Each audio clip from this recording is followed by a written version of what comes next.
Saudara Jokowi dendam pada Roy Suryo. Saudara Jokowi dendam kepada Anda Tiva. yakin berapa persen Pak Jokowi itu dendam?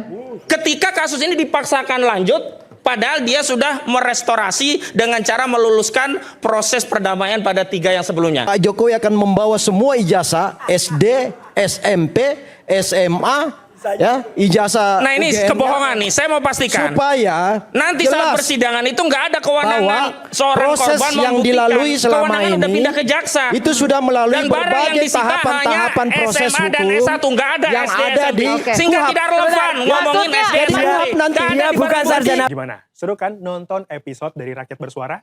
Sebelum kita lanjut, jangan lupa like, komen, dan subscribe official YouTube dari Okezone. Kalau udah, sekarang kita lanjut yuk nonton Rakyat Bersuara. Oke, jadi tadi kan Bang Hozin memberikan pandangan hukum bahwa perkara ini nggak bisa maju karena beberapa tersangka mendapat RG. Saya berbeda pandangan dengan Bang Hozin. Kenapa? Karena kembali lagi kalau kita cermati laporan yang kita ajukan itu terdiri atas 31 objek. Ya, dengan 5 tersangka yang tentunya masing-masing perbuatannya berbeda satu dengan yang lain. Baik perbuatannya, tempusnya, lokusnya, semua berbeda satu dengan yang lain. Contoh, Bang Egy itu yang kita laporkan saat membuat statement di depan Mabes Polri. Ya, tempus lokusnya pada saat di Mabes Polri. Sementara mohon maaf, Pak Roy kita laporkan itu di depan televisi. Jadi jelas perbuatannya berbeda, tempusnya berbeda, lokusnya berbeda. Bukan berarti penghentian perkaranya Bang Egy berdampak pada beliau karena salah ini. Sekali lagi perbuatannya berbeda.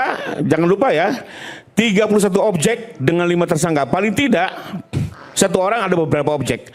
Dan ini semua yang diputuskan menjadi tersangka oleh penyidik itu adalah langsung narasumber. Ya, bukan pelaku turut serta, ya, bukan yang bukan dalam konteks turut serta, tapi langsung pelakunya langsung, ya, dadernya langsung. Nah, jadi kembali lagi ini perbuatannya berbeda satu dengan yang lain. Tidak berarti. Sebentar, ditanggapin dulu oleh Mas Roy. Bukan berarti. Tegaskan begini. Itu kan materialnya dipersoalkan. Saya tadi bicara hukum formilnya, hukum acaranya. Saya setuju sependapat dan saya ikut mendampingi. Memang peristiwanya beda, objeknya beda. Betul. Tetapi satu kesatuan LP dan aspek prosedur itulah yang kemudian Polda kebingungan bagaimana bisa satu LP yang disebutkan 5 nama tiba-tiba dicicil. Nah, pertanyaan saya lanjutkan dulu ya, belum selesai nih. Ya, sebentar Pak Hozin, lanjutkan Mari Pak. Ya. Jadi perbuatannya untuk Mbak Hozin mengakui ya perbedaannya, lokus tempusnya berbeda. Jadi tidak bisa berdampak satu perbuatan kepada tersangka lainnya karena mereka mempertonjolkan perbuatan masing-masing dengan tempus, lokus dan perbuatan yang berbeda. Kedua, tidak ada dasar hukum apalagi di KUHP lama ya yang bilang bahwa manakala dalam sebuah LP terdiri dari beberapa tersangka maka penghentian RG salah satu atau keduanya mengakibatkan berhentinya semua. Itu adanya di KUHP baru. Kembali lagi 361 ya. Ini ada Pak Fikar di sini, ditanya apa Pak Fikar ya. Penyidikan ini tunduk kepada KUHP lama atau KUHP baru. Saya pikir baca saja 361. Publik juga bisa baca pasal 361A bunyinya apa. Jangan ditafsirkan sesuai selera masing-masing ya. Jadi susah, nggak ada kepastian. Nah, kembali lagi jadi nggak ada aturan dan ini bukan 1-2 kali, saya banyak sekali kok perkara-perkara. Kemarin baru ada perkara Haki, tersangkanya 4, RG 2 yang 2 jalan. Jadi hal-hal yang biasa saja. Hukum jangan dibuat ribet ya. Hukum itu untuk mencari keadilan, kepastian kecuali dan Mbak, kemanfaatan. sebentar. Saya nah, perlu jadi artinya menurut Anda nggak ngaruh sama sekali. Ngaruh, Kecuali itu kedua. Ada kedua nih yang mau saya komentari.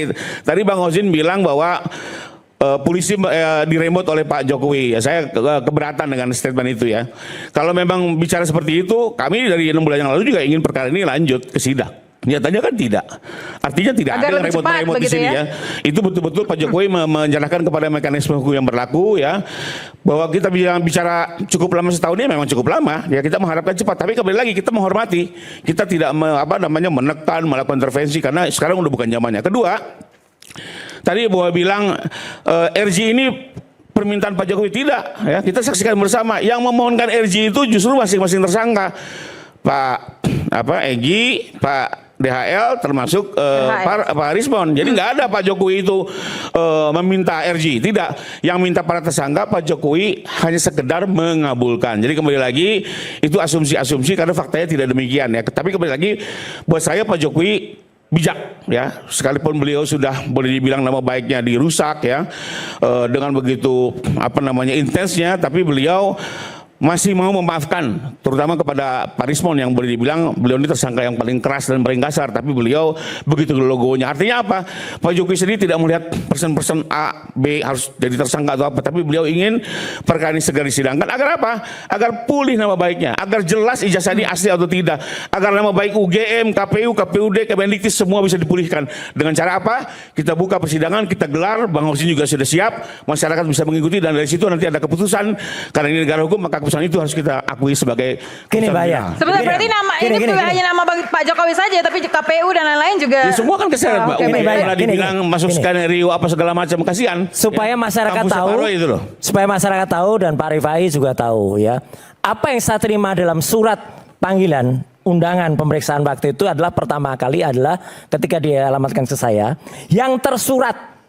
Dan yang tersurat itu adalah yang berhukum. Saya ditanyakan yang tersurat itu adalah peristiwa tanggal 26 Maret 2025. 26 Maret itu saya nggak ikut peristiwa itu. 26 Maret itu hanya ada satu rapat yang diselenggarakan oleh EGI. Itu pun baru saya tahu, diberitahu oleh penyidiknya. Dan Anda tidak ada di peristiwa itu? Tidak ada di peristiwa itu. Jadi surat itu nggak usah saya jawab. Selesai, saya kalau jawab itu salah. Itu kesalahan siapa? Kemudian yang kedua saya direvisi surat lagi. Isinya apa Mas kalau boleh tahu? Ya pertanyaannya apa yang Anda ketahui tentang peristiwa 26 Maret di Jakarta Pusat? Lah saya nggak ada di situ. Saya belum lahir di peristiwa ini. Ya istilahnya gitu. Kemudian lagi lucunya nggak boleh kemudian terbit surat lagi ke saya justru maju lagi 22 Januari 2026. Lah ini makin konyol lagi. 26 Maret saya nggak ikut, ibunya saya nggak ikut, apalagi ditanyain bayinya. Lah ya bayinya belum lahir. Jadi makanya harus ya presiden ini nggak bisa jalan Pak Rifai. Kalau itu jalan berarti penyidik berbohong. Sudah membuat keterangan, makanya saya tidak jawab itu. Saya jawab saya tidak ada di peristiwa itu. Tanyakan yang lain, kembali pada pertanyaan 26 Maret ada nggak? Nggak ada. Ya udah 22 Januari ada nggak? Nggak ada. Ya udah siapa yang salah? Yang bikin surat kan? Jangan salahkan saya kalau saya nggak kena dalam kasus ini. Karena yang bikin surat tertanggalnya 26 Maret. Nggak ada itu 31 alat bukti itu. Nggak ada. Yang ada itu surat saya dituduh melakukan lokusnya Jakarta Pusat, tempusnya 26 Maret dan 22 Januari. Di situ Mbak Aya. Ya menurut Anda itu kesalahannya sudah ada dari awal ya? Dari awal. Jadi nggak bisa saya dituntut lanjut harus berhenti. Ngapain lagi gitu. Pak Rifai menurut Anda apakah proses P21 ini lama karena memang sudah ada kesalahan dari awal? Kembali lagi seperti yang saya sampaikan di awal, kalau saya sih melihat P21 ini kan kaitannya dengan petunjuk ya. Sementara petunjuk ini tadi yang saya jelaskan sudah dipenuhi oleh penyidik ya, baik formil material ya, tinggal kita lihat nanti. Pak Rifai ngerti nggak surat itu 26 apa yang disampaikan Maret itu? Pak Roy, Ya? saya sih setuju saja itu boleh dikritisi Pak. Lah ya udah. Ada teman-teman pengacara, saya sih meyakini semua proses hukum harus dikritisi, baik oleh penyidik, jaksa maupun hakim. Tapi kembali lagi, saya nggak mau termasuk sudah ada lawyernya, silakan mendalami, mengkritisi. Kita juga menginginkan proses hukum ini berjalan objektif, fair, suratnya salah kan Pak sesuai Rifai? ketentuan hukum dan tetap menghormati hak asasi manusia. Artinya Itu surat tanggal 26 Maret dan 22 Januari ke saya itu salah kan Pak Rifai? saya belum lihat kan. Ah ya udah kok belum lihat Tapi tuh udah setahun. Kembali lagi biar Udah setahun. tim hukumnya lah. Yang Udah tim hukumnya sudah. Tim hukumnya. Atas saran tim hukum juga saya jawab itu. Bang Kosi silakan. Jadi begini, ada dua hal yang ini menjadi satu paket. Aspek substansi harus benar, prosedur juga harus benar. Pak Rifai tadi sudah masuk ke substansi, bukan bicara prosedur. Kalau Pak Rifai bicara substansinya beda, oh boleh juga, tapi prosedurnya juga harus disesuaikan. Artinya apa? Harus mengulangi semua proses. Disidik dari awal, berarti butuh 1 tahun lagi. Yang 1 tahun aja belum kelar, mau kita nunggu 1 tahun lagi, diulangi lagi. Kalau dipaksakan itu masuk P21. Tapi menurut Anda akan nambah lagi nggak 1 tahun? Sekarang begini, kalau itu dipaksakan P21 berarti jaksa mau menerima apa barang yang bermasalah yang nanti beban itu ada pada jaksa. Di mana dia mau nuntut kalau barang ini nggak beres? Lalu di sana ada dalam penyidikan nama-nama tertentu, tiba-tiba nama itu tetap hadir dalam konteks yang lain. Lalu ini penyidikan model apa? Mana ada penyidikan itu ikut asasnya ikut kehendak Solo. Nah, saya mau tegaskan kenapa restoratif justice itu yang meluluskan adalah Joko Widodo. Dia sendiri yang memulai, dia yang menghentikan kasus ini secara implisit, bukan eksplisit. Kenapa? Walaupun ada permohonan restoratif justice 3, 4, 10, 12 ribu bahkan sejuta. Kalau Jokowi tidak kabulkan nggak jadi itu barang, nggak ada itu SP3. Karena dalam proses restoratif justice selain ada permohonan, ada pihak yang merasa sudah direstorasi, lalu terjadi kesepakatan dan kemudian diterbitkan SP3. Walau dari sisi prosedur Memang ada permohonan, enggak ketemu dulu, lalu ditindaklanjuti di tanggal 11, baru tanggal 13 muncul. Beda dengan kasus Rismon, lama sekali itu barang. Rismon dikerjain dulu. Dia disuruh jadi apa? Kerja Romusa, kerja Rodi. Suruh bikin buku revisi, suruh bikin pernyataan ini, suruh gotong-gotong parcel Wapres Gibran. Anda mempertanyakan niat baik Pak Jokowi begitu Bang Kozi? Oh, kalau niat baik itu tidak terbaca, tetapi secara objektif baru bisa kita baca dari apa? Sadar kepastian, sadar kemungkinan, sadar sebagai maksud. Sadar kemungkinan setidaknya Saudara Jokowi Dodo paham bahwa ketika dia meluluskan berarti dia menghentikan, menganggap persoalan dirinya sudah selesai terkompensasi dengan adanya permintaan maaf. Ketika peristiwa itu sudah terkompensasi, tidak ada relevansi melanjutkan peristiwa ini. Berarti kalau dilanjutkan, ini motifnya adalah dendam. Saudara Jokowi dendam pada Roy Suryo. Saudara Jokowi dendam kepada Anda Tifa. yakin berapa persen Pak Jokowi itu dendam? Ketika kasus ini dipaksakan lanjut, padahal dia sudah merestorasi dengan cara meluluskan proses perdamaian pada 3 yang sebelumnya, yang artinya peristiwa gugur. Kalau mau diulangi berarti penyidikan awal, LP baru, ulangi semua. Nah, nanti Pak Ugro juga siap juga jadi ahli lagi. Kita ulangi lagi, nggak ada masalah. Saya senang sekali nanti diundang Rakyat Bersuara untuk mengulangi diskusi lagi. Bang David, Pak Jokowi dendam.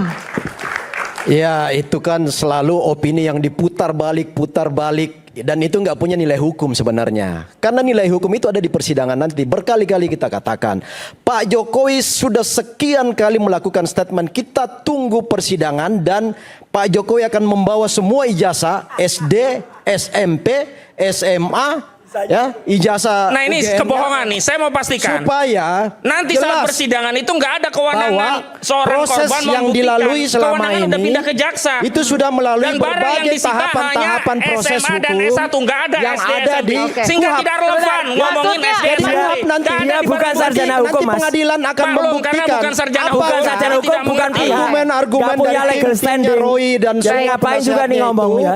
itu mempunyai Kacau ini. landasan Dah. hukum ya Dah, yang kacau. Tapi Bang David, disetujui maksud oleh Anda hukum. kalau Dah, kacau jaksa lah, kacau lah. meminta ijazah-ijazah SD, SMP, SMA baru Pak Gak Jokowi ada kan? hubungannya ijazah Ya, SD segala tuh artinya bohong banget ini. begini, Pak Jokowi itu siap dalam segala hal untuk Bohong melakukan banget. pembuktian Bohong. bahwa keterkaitan orang kuliah bisa S1 itu karena melewati SD, SMP, SMA. Itu kan logika hukumnya di situ. Berarti Jadi nggak Gibran akan juga mungkin salah. terjadi. Gibran nggak punya SMA. Orang ngaku-ngaku Baik, kita akan- sekelas kita UGM. akan Gibran nggak lanjutkan punya saat SMA, lagi kemudian Abang. salah itu. Pemirsa, Bisa menerbitkan sangat ijazah tidak palsu. pikir, apalagi kalau kita tidak bisa mencerna dengan cermat. Jangan lupa secangkir kopi hangat yang nikmat untuk menemani kebersamaan dalam program Rakyat Bersuara. Kita akan kembali lagi sesaat lagi bersama saya Ayah Nufus.